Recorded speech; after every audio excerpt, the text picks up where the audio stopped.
Hi everybody, thank you for having me here. I'm quite excited, and just to follow on City Zone, I was just ending a meeting with two of their mature companies. I'm happy to say that they've just received their A round investment, which takes us to maybe the subject of me standing here. We are talking about COVID-19. As you see, my bird, I was part of the 2008 crisis and even the 2001. That all I am. And I want to give some kind of an optimistic overview.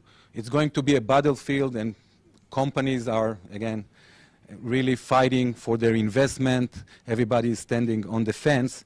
At the end of the day, at least my thought is that everything will remain the same, and there will be no material changes to the terms of the investment. We're going to see a few down rounds. We're going to see few recapitalization events, but when everything will move, and we don't know when that will happen, but at the end it will come and everything will come back to normality. So for all the entrepreneurs and the startups that are going to face tough time, I would like to share my optimistic view regarding that.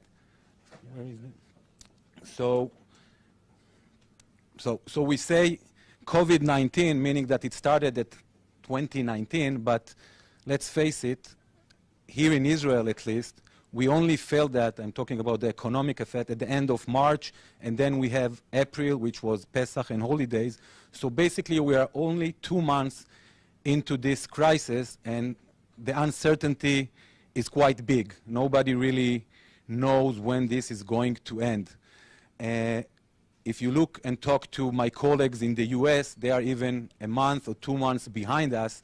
So since the Israeli high-tech ecosystem is heavily associated with cross-border transaction, it seems like for at least the next half a year, we are going to face some challenges. So business is not as usual, that's for sure. I saw that my previous speakers have thrown all kind of numbers, so I'll try to be short regarding that, but just few numbers to make sure we understand where we are. When we look at the global deals, and we compare Q1 to Q1 or others, we see a decrease. In Asia, we see 20% decrease. In the US, 17%. In Europe, 10%. If you only try to isolate the VC deals, and you compare the Q1 of 2020 for the last quarter of 2019, you see a 16% decrease, and if you look March versus March, you see even a higher decrease of 22%. What most interesting is that if you look, you see that the seed deals, and when I'm talking about seed deals, we are talking about early stage and A round, we have a minus 50% decrease, because at the end of the day, you see that there is an increase in the mega rounds that happened during the first quarter. So basically it means that if you're an entrepreneur or a startup that look for your first round or A round, it's almost impossible right now to achieve that. If you try to isolate and look on Israel, so we had a great and a strong beginning in January and February, but when we got to March, and like I said, that was, I think, the first time in which we understood here that something really happens and affects the economy, you see a 50% decrease on the financing round, which were backed by VCs.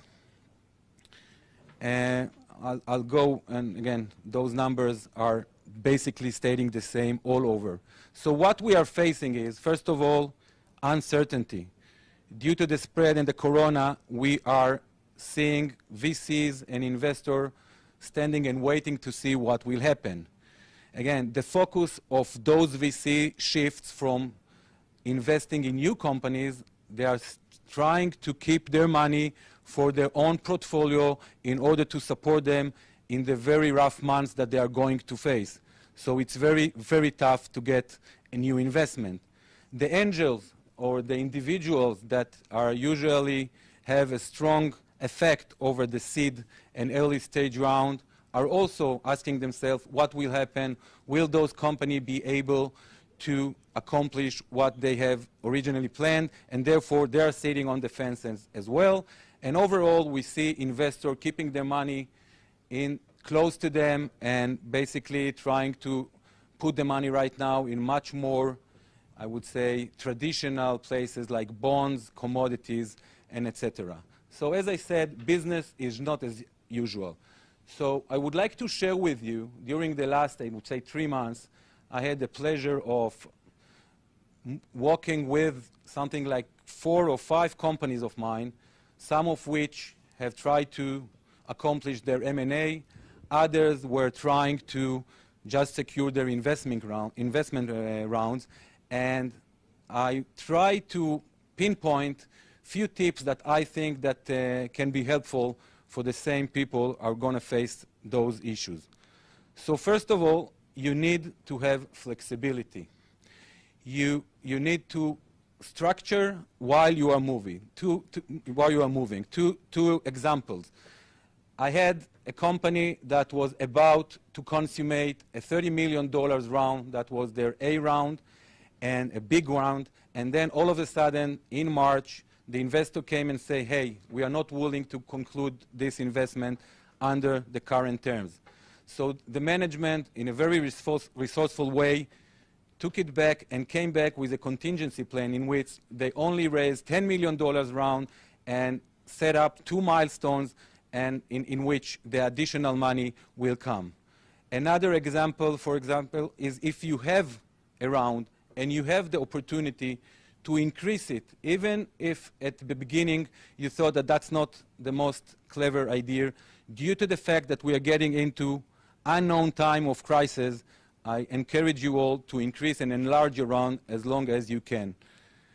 More than that, a company of mine which was about to being acquired for a mid-size M&A, something like $200 million, and due to the coronavirus and the crisis, the acquirer came to them and told them that unfortunately they don't have enough money, and due to the fact that they would like to preserve their survivability, they would like to basically step out of the transaction. Nevertheless, due to the fact that the product was, I would say, appealing enough for the acquirer, and we, the company, was able to come forward and give more flexibility by dividing the consideration to 60% equity and 40% cash, we were able to close that at the beginning of April. So, like I said, in a globality-oriented economy, during times of crisis, be flexible. When I'm saying be flexible, you need to make sure that you put everything on the table. Some companies of mine were somehow not willing to take money from venture lending in the past. But what we see in our firm now, that those vehicles have been increased by at least 4 times during these 3 months. It gives you some time to try and reach your round of financing. It gives you the ability to take money without being diluted. And I think that in those times, this should be something that each company, if it's possible for it, will take into account. Let me skip on that. I think the last thing I would like to share with you is that we had the opportunity, I think for the first time, to do a deal from the beginning till the end without really seeing the other side.